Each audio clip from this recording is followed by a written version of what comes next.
Every single day, you probably hop in your car, turn the key, and you just go. You trust it, right?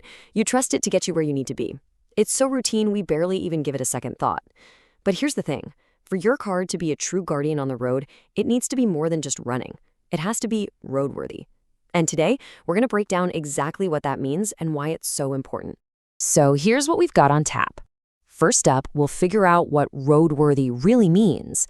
Then we'll get into the pretty high stakes of ignoring it. We'll peek inside an official inspection, and I'll even walk you through a quick check you can do yourself. We'll also touch on how modifications play into all this, and we'll finish up with a question you should be asking about the car sitting in your driveway. All right, let's dive right in with the big question. When you get behind that wheel, is your car your guardian, or is it a risk you just haven't accounted for yet? I mean, this quote just hits the nail on the head, doesn't it? Our whole lives are kind of built on this unspoken trust with our machines. But that trust, it has to be earned through proper care.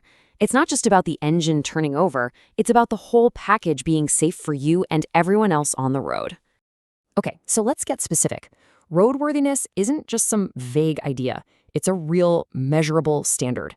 It means your brakes work when you stomp on them, your tires actually grip the pavement, your lights come on, and your steering does what you tell it to. This is the difference between a car that simply runs and a car that's actually safe. Now, let's talk about why this matters so much.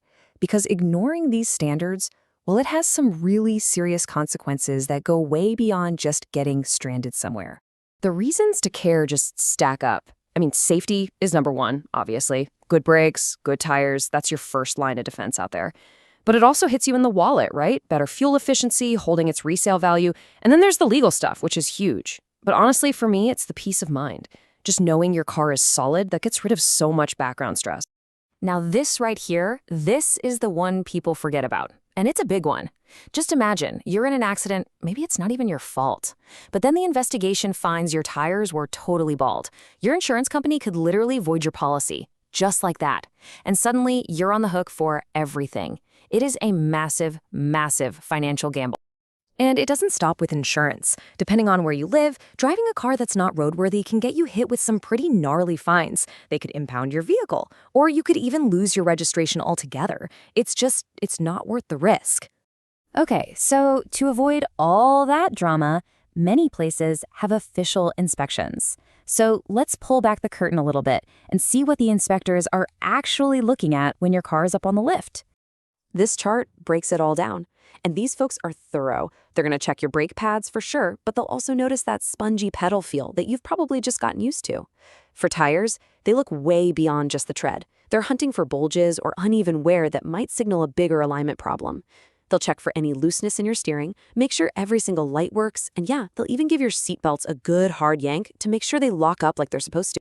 And roadworthiness isn't just about the parts you can see and touch. It's also about what's coming out of your tailpipe. Emissions tests are all about making sure your car isn't spewing out excessive pollutants like carbon monoxide or nitrogen oxides. It's about public health and just being a responsible car owner. So how do you give yourself the best shot at passing? Well, first off, that check engine light is not a decoration. Get it checked out.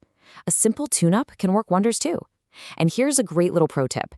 Make sure you drive your car for about 15 or 20 minutes before the test. A warm engine always runs cleaner. And hey, if your car does fail, it's not the end of the world. Seriously, you get a report that tells you exactly what needs to be fixed. You should really think of it as a mandatory health checkup for your car. It's a chance to fix problems before they become dangerous. But listen, you don't have to wait for some official test to stay on top of your car's health.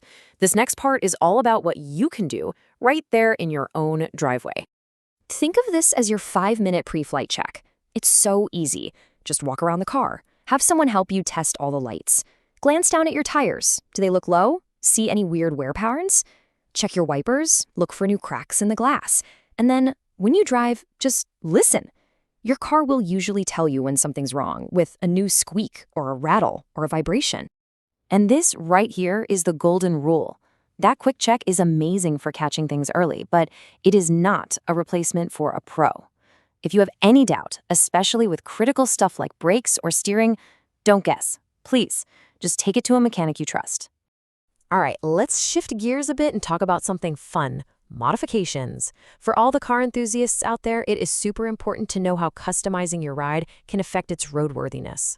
See, a stock vehicle is this carefully engineered system where everything works together. But when you make big changes, like you slam the suspension or throw on giant wheels, you can accidentally throw that whole system out of balance. It can mess with your handling, your braking, even your airbags. Not to mention, you could end up breaking local laws without even realizing. So the bottom line is super simple. Before you change anything that affects how your car performs or keeps you safe, talk to an expert. A good mechanic will tell you if your cool idea is actually safe, if it's legal, and if it's going to mess up your car's roadworthiness. And that brings us to our final thought. After all of this, it really just boils down to one simple question. A question that's waiting for you right out there in your driveway. Here's the big takeaway from all this. Being roadworthy isn't a box you check off once a year. It's a continuous commitment. It's a mindset, really.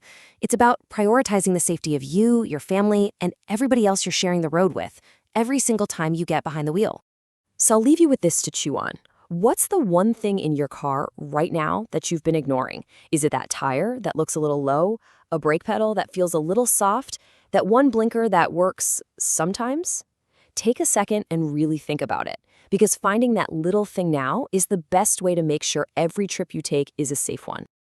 Please like, subscribe, and get notified.